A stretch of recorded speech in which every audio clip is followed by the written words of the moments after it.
My name is Peter Markham, and I was diagnosed with esophageal cancer in July of 2012. This was surprising to me. I thought this only happens to other people, you know. Of course, it's made me realize there are no other people. We're all people, and I'm a person, you know.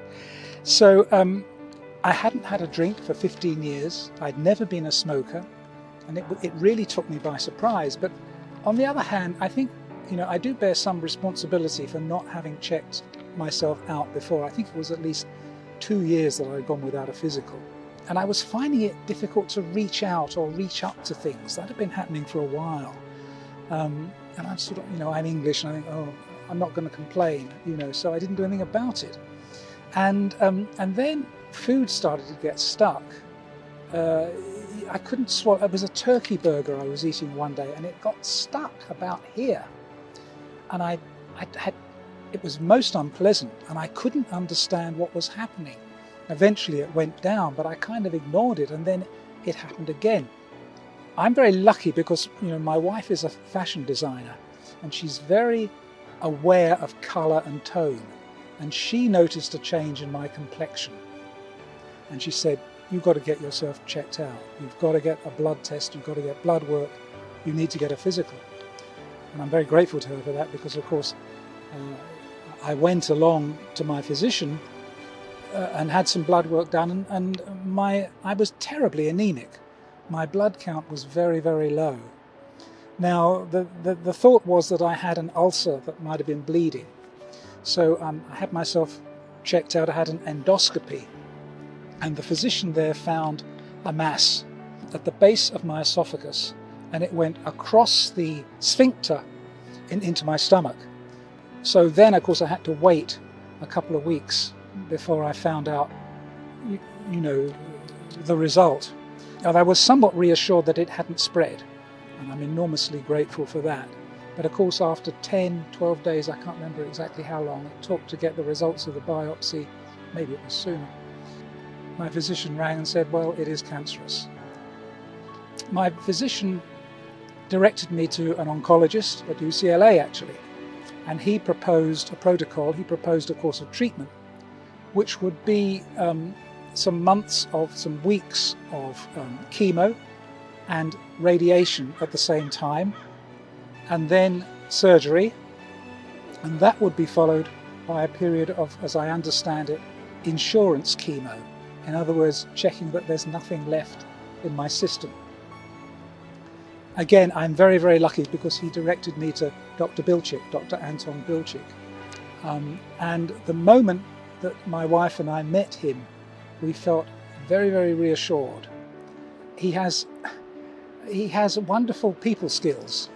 So he could present to me the two options for my procedure and talk quite frankly and openly and respectfully, you know, allowing me to make the choice myself. I mean, it was quite clear to me that he had a preference, and that preference was based on evidence. And he presented the pros and cons of each option to me. But I went with his preference, and I was, you know, very, very happy to do that. The chemo and radiation worked extremely well and diminished the size of the tumour. And then came the day of the surgery. So I arrived here at St. John's, 6 o'clock in the morning with my wife, trying to pluck up courage.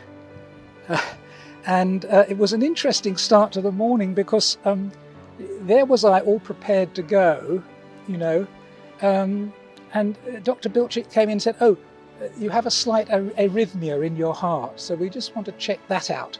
So a cardiologist was brought in. He was great as well, and he thought, you know, it's okay, you can go ahead. It's not a risk at all. Okay, so we had established that. Then the news came through that there was a power outage in Santa Monica and Malibu. So I couldn't believe it. You know? So then I had to wait an hour and a half or something before that was sorted out, because Dr. Bilchik didn't want to start procedure on emergency power. Now this is the thing, when that was all resolved, okay, he said, we can go ahead. He said to me, shall we do it? And I said, yes, let's do it. And that's so important to me. It may seem a minor thing, but he gave me the agency to say yes. I mean, one feels as a patient, one can feel very vulnerable, very alone, very passive, with no control over anything, having to rely on everyone. You know, I was happy to rely on everybody here, but it was that sense that he gave me of, you know, I could take the decision. I could say, yes, let's do it. That put me in a very good frame of mind. And then I had the procedure and I woke up, couldn't understand, you know, the situation I was in.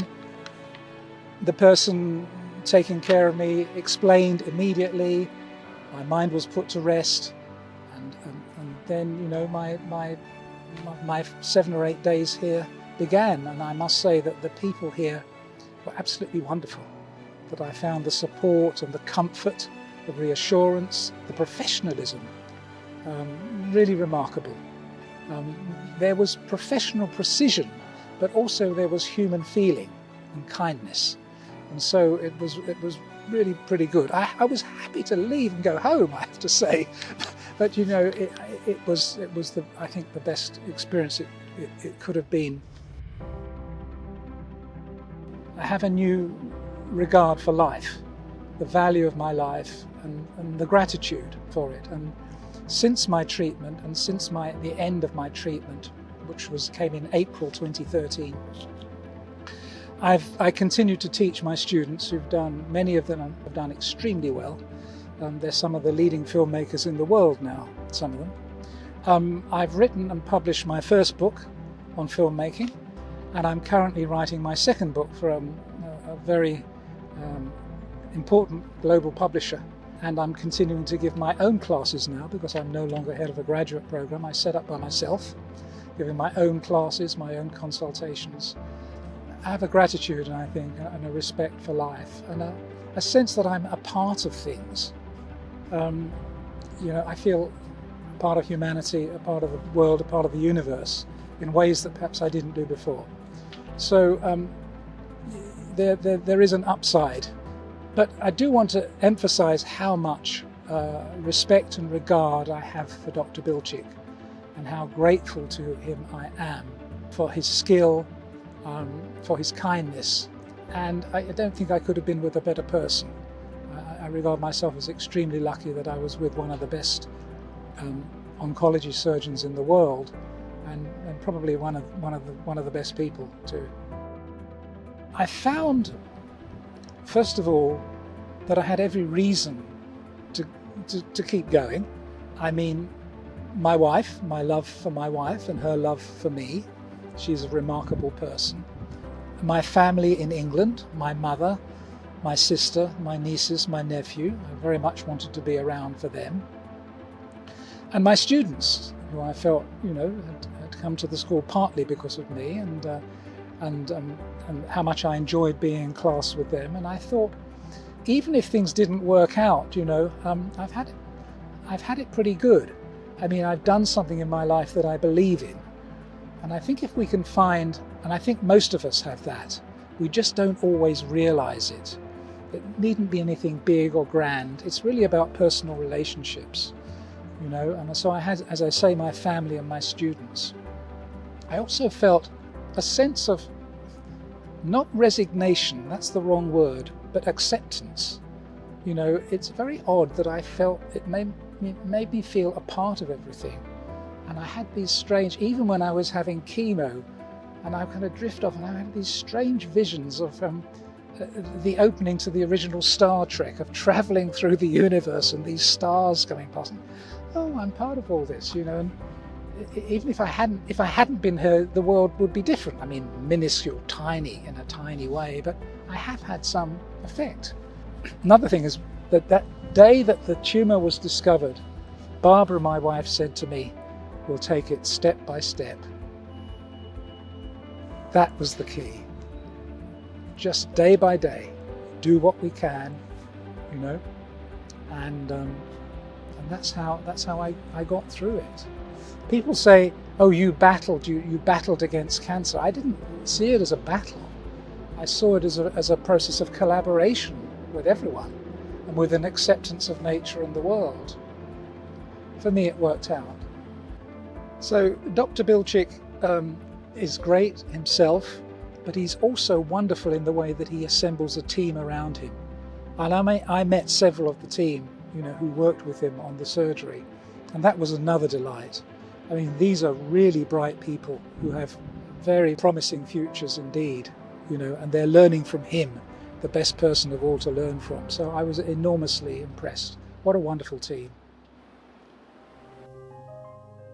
For anybody going through esophageal cancer, the words of advice that I would offer would be kind to yourself and be kind to those around you, and to value the relationships that you have, to take nourishment and sustenance from them. And now is really a time to do that, and to discover that we can be kind to ourselves, and that kindness, I think, goes a long way to helping, I believe, our metabolism, putting us in a good frame of mind in order to go through this thing.